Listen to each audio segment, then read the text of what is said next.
Delhi police सेवानिवृत्त राजपत्रित अधिकारी एसोसिएशन द्वारा सुप्रीम कोर्ट के पास एक गोष्ठी का आयोजन किया गया। गोष्ठी का विषय तो दिल्ली पुलिस की दुर्दशा को किस तरीके से दुरुस्त किया जाए था, लेकिन 26 जनवरी की घटना को देखते हुए गोष्ठी की अध्यक्षता कर रहे छिद्दा सिंह रावत ने सरकार हिंद को आड़े हाथों लिया और भ्रष्टाचार के पीछे के कारण भी सरकार हिंद को ही बताए। आइए आप भी सुनिए क्या कुछ कहना है छिद्दा सिंह रावत जी का।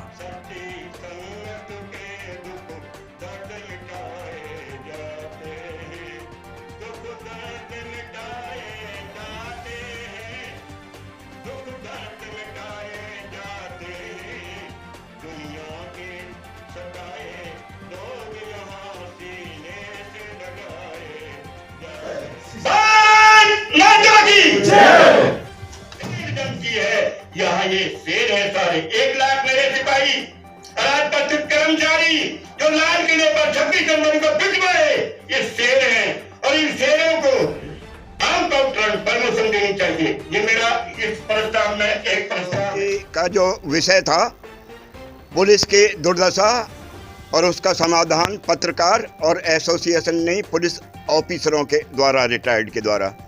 तो हमारे साथ में Shri Hariram Singh ji, retired additional general CRPF, और पंजाब पुलिस के रिटायर्ड आईजी श्री सुरेश शर्मा जी हमारे साथ हैं, खड़े हैं, आप देख भी रहे हैं। और दोनों ही हमारे अफसरान ने और हमारे एसोसिएशन का जो मुद्दा था और जो वर्तमान में जो कुछ लाल किले का जो चीरहरण हुआ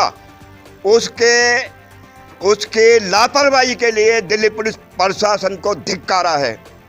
दूसरे हमारे हरिराम सिंह जी ने बोला है कि संयम, साहस ये कायरता है। और उस समय लाल किले के चीरहरण पर गोली चलती और जो नीचे खाई थी ना, जलियांवाला बाग की तरह वो खाई भर जाती और हमारे लाल किले का चीरहरण नहीं होता। लापरवाही है और ऐसे अफसरान को सस्पेंड किया जाए या आर्टिकल 311(2)(c) में राष्ट्रपति के आदेश से डिसमिस किया जाए फौरन। दूसरे जो जवान मेरे जख्मी हुए हैं उनको आउट ऑफ टर्न प्रमोशन दिया जाए। दूसरे जो हमारे ही वेलफेयर से जो सर्विंग पर्सन है उनसे वेलफेयर फंड कटता है, उसी से किसी को 20,000, किसी को 10,000।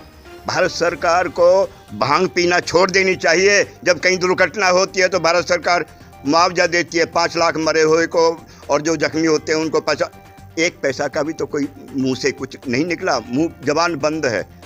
तो हमारे हरिराम सिंह साहब ने भी बोला हुकूमत हिंद इसकी जिम्मेदार है, और हमारे शर्मा जी ने बोला कि एसोसिएशन बनना हमारा हक है, हम कोई भीख नहीं मांग रहे। सर, एसोसिएशन की बात करें या दिल्ली पुलिस की बात करें, जैसे कि दिल्ली पुलिस की पहले अलग था हिसाब किताब पे का और पे कमीशन का, और हम जो है पे कमीशन ने हमको आर्मर्ड फोर्सेज के साथ में मिला करके हम उनके साथ हमारा पे स्केल है। दिल्ली पुलिस का कोई भी पे स्केल अलग नहीं है, हम उनके साथ हैं।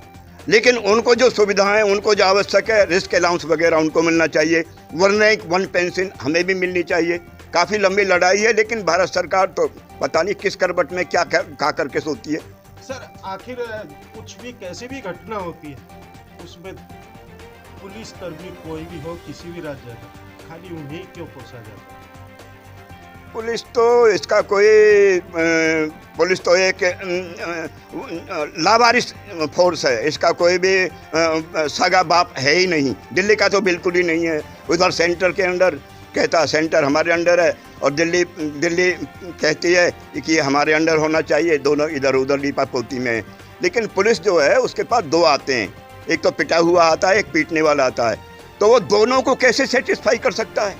इस वजह से सारा ठीकरा पुलिस के सिर पर ही फोड़ दिया जाता है। किसको दोषी माने सर?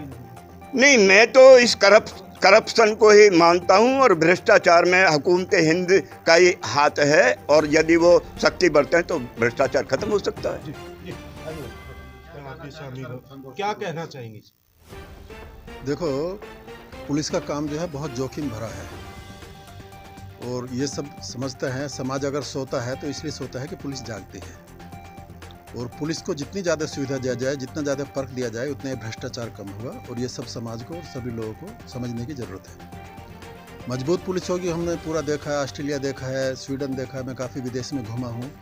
जो हम देखते हैं इंडियन पुलिस में बहुत सुधार की आवश्यकता है, और पुलिस के सिपाही को, जो सबसे नीचे का कर्मी है, उसको बहुत ज़्यादा उसकी प्रतिष्ठा का ध्यान रखने की आवश्यकता है। उनके अधिकारियों को उसके ड्यूटी आवर्स की और उसके पूरे वेलफेयर की ध्यान रखने की आवश्यकता है। तो मैं समझता हूँ कि जब एक मजबूत पुलिस होगी तभी एक मजबूत समाज होगा। मैं यही कहना चाहता हूँ शॉर्ट में कि जो पे कमीशंस बैठे हैं और लेटेस्ट पे कमीशन कासिंग वाला है, तो उसको लागू किया जाए।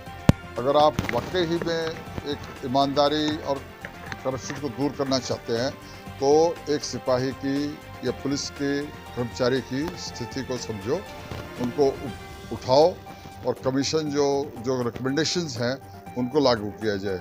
और मैं मीडिया से रिक्वेस्ट करता हूँ कि वो इस बात को जितनी ज़्यादा बताएगा, वो आगे प्रशासन के ऊपर असर पड़ेगा और प्रशासन ज़रूर उसको मानेगी, क्योंकि ये बहुत डिले हो चुका है। जितना आप डिले कर रहे हैं उतना ही इनका मोरल कम हो रहा है, और एक आदमी का जब तक पुलिस का मोरल ऊपर नहीं होगा तो प्रशासन ठीक काम नहीं करेगा। तो यही रिक्वेस्ट करता हूँ कि ये कमीशन जल्दी लाए।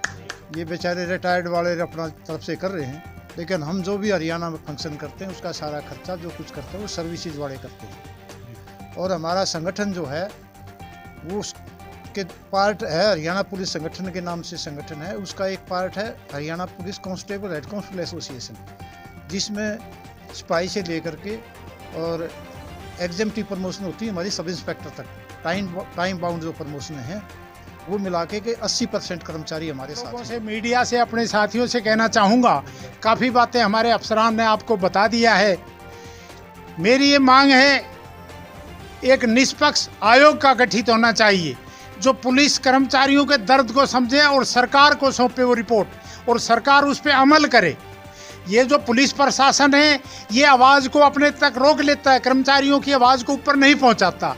तो जैसे जस्टिस एस.एन. ढींगरा साहब हुए, इस तरह के कोई निष्पक्ष जज के लीडरशिप में एक आयोग का गठन करे और सच्चाई को जाने और पुलिस कर्मियों की दुर्दशा को, उनकी पीड़ा का निवारण करे। बहुत बहुत आप लोग आए।